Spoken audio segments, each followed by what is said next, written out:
السلام علیکم دوستو، آج ہم آپ کو بتائیں گے کہ حضور صلی اللہ علیہ وآلہ وسلم کا بچپن مبارک کیسا تھا۔ حضرت حلیمہ سعدیہ رضی اللہ تعالی عنہا جب اللہ کے آخری نبی حضرت محمد صلی اللہ علیہ وآلہ وسلم کو لینے کے لیے آپ کے مکان عالی شان پر پہنچی تو فرماتی ہیں، میں نے دیکھا کہ آپ سفید کپڑے میں لپٹے ہوئے ہیں، آپ کے پاس سے خوشبوئیں اٹھ رہی ہیں، سبز رنگ کا ریشمی کپڑا نیچے بچھا ہوا ہے، پیٹھ کے بل آرام فرما رہے ہیں۔ میں نے آہستہ سے قریب ہو کر اپنے ہاتھوں پر اٹھا کر آپ کے سینہ مبارک پر ہاتھ رکھا تو آپ مسکرانے لگے، اپنی سرمگی آنکھیں کھول دیں اور مجھے دیکھنے لگے۔ میں نے محسوس کیا کہ ان آنکھوں میں سے انوار نکل رہے ہیں اور آسمان کو چھو رہے ہیں۔ بے اختیار ہو کر میں نے آپ کی دونوں آنکھوں کے درمیان بوسہ دیا اور آپ کو اپنے سینے سے لگایا۔ جب آپ رضی اللہ تعالی عنہا دودھ پلانے بیٹھیں تو نبوت کے برکتیں ظاہر ہونے لگی۔ خدا کی شان کی حضرت حلیمہ رضی اللہ تعالی عنہا کے اس قدر دودھ بڑھ گیا کہ آپ اور آپ کے رضائی بھائی عبداللہ بن حارث نے خوب پیٹ بھر کر دودھ پیا اور دونوں آرام سے سو گئے۔ رسول اللہ صلی اللہ علیہ وآلہ وسلم اپنی رضائی والدہ کا صرف ایک طرف سے دودھ پیتے، دوسری طرف سے وہ پلانا بھی چاہتی تب بھی نوش نہ فرماتے کہ وہ بھائی کا حصہ تھا۔ یہ اس بات کا اشارہ تھا کہ عدل و انصاف کا بول بالا کریں گے۔ آپ کی برکت سے حضرت حلیمہ کی لاغر اونٹنی جو دودھ سے خالی تھی اس میں بھی خوب دودھ آ گیا۔ حضرت حلیمہ کے شوہر نے اس کا دودھ دہا اور دونوں میاں بیوی نے خوب سیر کی اور وہ رات بڑی راحت و سکون کے ساتھ بسر کی اور رات بھر میٹھی نیند کے مزے لوٹتے رہے۔ جب بیدار ہوئے تو حضرت حلیمہ کے شوہر حارث بن عبدالعزیٰ کہنے لگے، حلیمہ تم بڑا ہی مبارک بچہ لائی ہو۔ حضرت حلیمہ رضی اللہ تعالی عنہا نے کہا کہ واقعی مجھے بھی یہی امید ہے کہ یہ بچہ بڑا بابرکت ہے اور خدا کی رحمت بن کر ہمیں ملا ہے، ان قریب ہمارا گھر خیر و برکت سے بھر جائے گا۔ حضرت حلیمہ فرماتی ہیں کہ جب ہم رسول اللہ صلی اللہ علیہ وآلہ وسلم کو لے کر مکہ شریف سے اپنے گاؤں کی طرف روانہ ہوئے تو میرا وہی خچر جو پہلے کمزوری کی وجہ سے قافلے والوں سے پیچھے رہ جاتا تھا اب اس قدر تیز چلنے لگا کہ کوئی دوسری سواری اس کا مقابلہ نہ کر سکتی تھی۔ اللہ کے آخری نبی حضرت محمد صلی اللہ علیہ وآلہ وسلم جب سے حضرت حلیمہ سعدیہ رضی اللہ تعالی عنہا کے پاس آئے، ان کے جانور بڑھنے لگے، ان کی عزت میں اضافہ ہوا اور خیر و برکت نصیب ہونے لگی۔ جب تک آپ وہاں رہے بی بی حلیمہ کا گھر خیر و برکت سے بھرا رہا، دن بدن ان انعامات اور برکات میں اضافہ ہوتا رہا اور وہ خوشحالی کی زندگی بسر کرنے لگی۔ حضرت حلیمہ رضی اللہ تعالی عنہ فرماتی ہیں، دودھ پینے کی عمر میں آپ کی دیکھ بھال میں مجھے بہت آرام تھا۔ آپ دوسرے بچوں کی طرح نہ چیختے چلاتے اور نہ روتے۔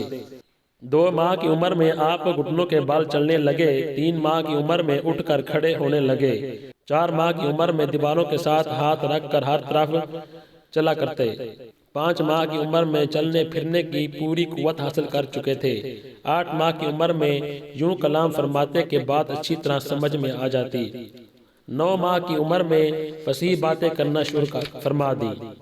آپ نے اپنی عمر کی ابتدائی حصے میں جو کلام فرمایا، اللہ اکبر کبیرہ والحمدللہ کثیرہ، اس کا ترجمہ یہ ہے، اللہ سب سے بڑا ہے اور ہر طرح کی حمد و تعریف اللہ کے لیے ہے۔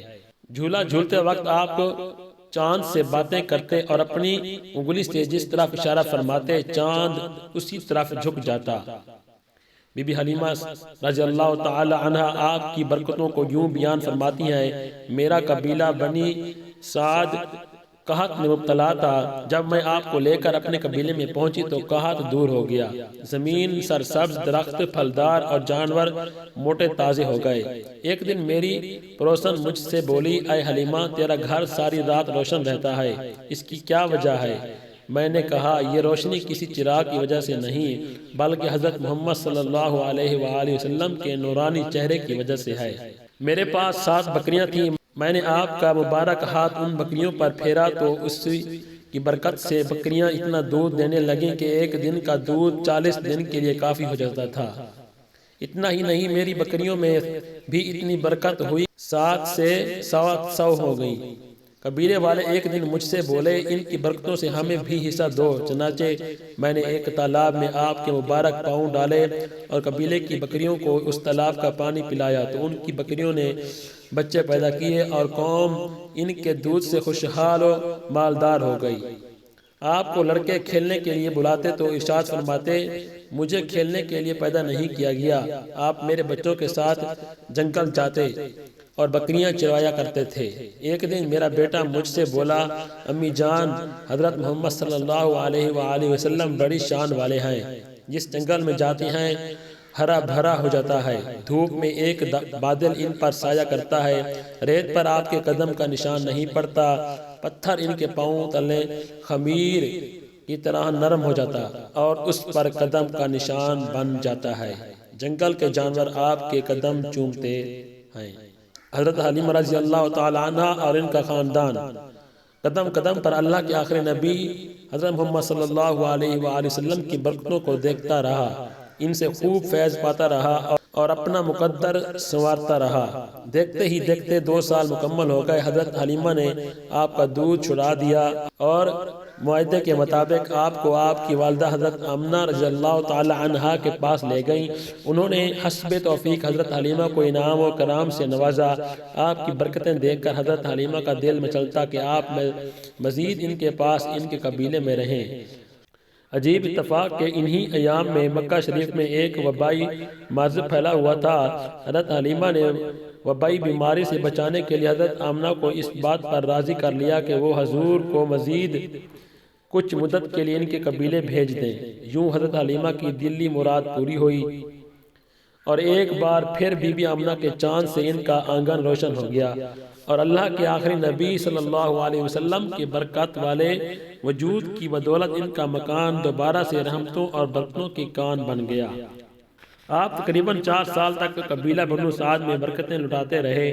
وہاں آپ نے اپنی رضائی بہن بھائیوں کے ساتھ بکریاں بھی چرائیں۔ بکریاں چراگاہوں میں لے جا کر ان کی دیکھ بھال کرنا، یہ تقریباً تمام انبیاء کرام علیہ السلام کی سنت ہے۔ آپ نے اپنی عمل سے بچپن ہی میں اپنی ایک خصلت نبوت کا اظہار فرما دیا۔ قبیلہ بنو سعد میں جب پہلا شخص صدر ہوا، اس سے گھبرا کر حضرت حلیمہ آپ کو بی بی آمنہ کے پاس لائیں اور ان کے سپرد کر دیا۔ اس کے بعد آپ اپنی والدہ پاک کی گود میں پرورش پانے لگے۔